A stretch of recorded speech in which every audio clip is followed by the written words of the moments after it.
vous dire, pas ou peu de communication de la part des hôpitaux. Ici, on imagine que la communication va s'organiser dans les prochaines heures. On va vous couper puisque François Hollande s'exprime, priorité au direct.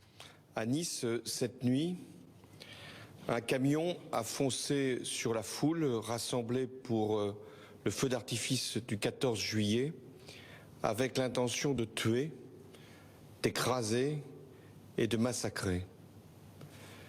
Nous déplorons, à l'instant où je parle, 77 victimes, dont plusieurs enfants, et une vingtaine de blessés en urgence absolue. Cette attaque, dont le caractère terroriste ne peut être nié, est encore une fois d'une violence absolue. Et il est clair que nous devons tout faire pour que nous puissions lutter contre le fléau du terrorisme. Le conducteur a été abattu. Nous ignorons à cet instant aussi s'il avait des complices. Mais nous faisons en sorte que son identification, qui va être vérifiée, puisse nous mettre sur ces pistes éventuelles.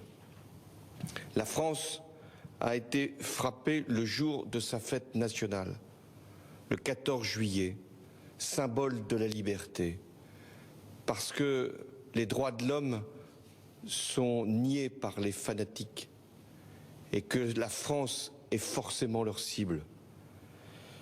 J'exprime, au nom de la nation éplorée, notre solidarité à l'égard des victimes et de leurs familles.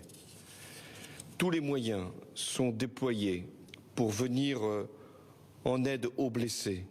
Le plan blanc qui mobilise tous les hôpitaux de la région a été déclenché.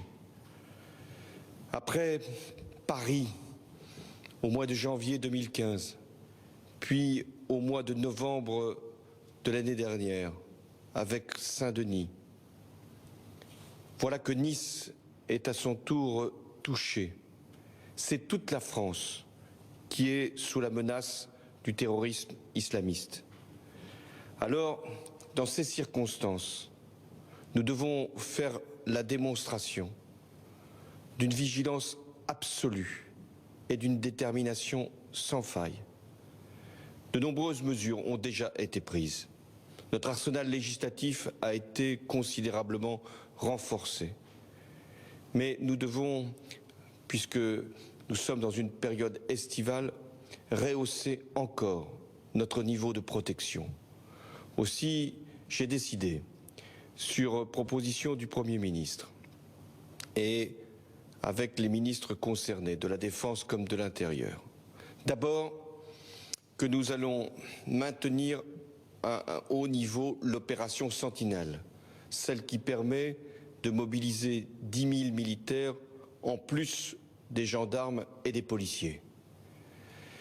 J'ai également décidé de faire appel à la réserve opérationnelle, c'est-à-dire à tous ceux qui ont un moment été sous les drapeaux ou ont été dans les effectifs de la gendarmerie pour venir soulager les effectifs de policiers et de gendarmes.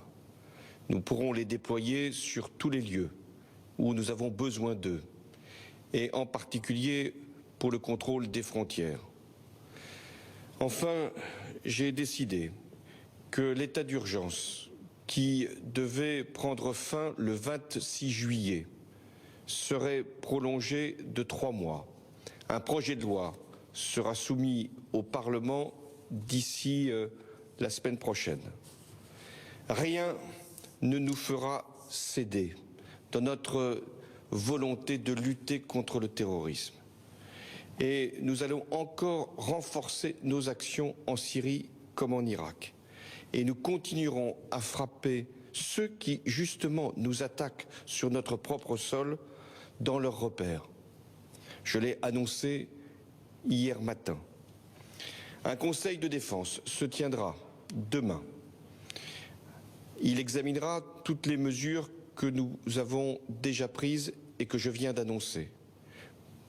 permettra ainsi le déploiement de tous les effectifs nécessaires dans tous les sites et dans toutes les villes où nous avons besoin de protection et de vigilance.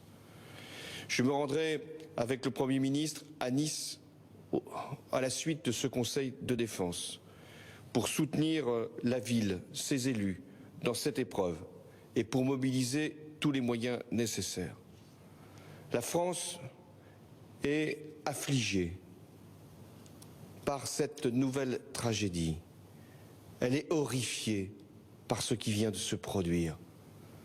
Cette monstruosité qui consiste à utiliser un camion pour tuer, délibérément tuer, des dizaines de personnes qui venaient simplement pour fêter le 14 juillet.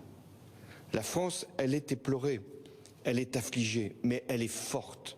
Et elle sera toujours plus forte, je vous l'assure, que les fanatiques qui veulent aujourd'hui la frapper.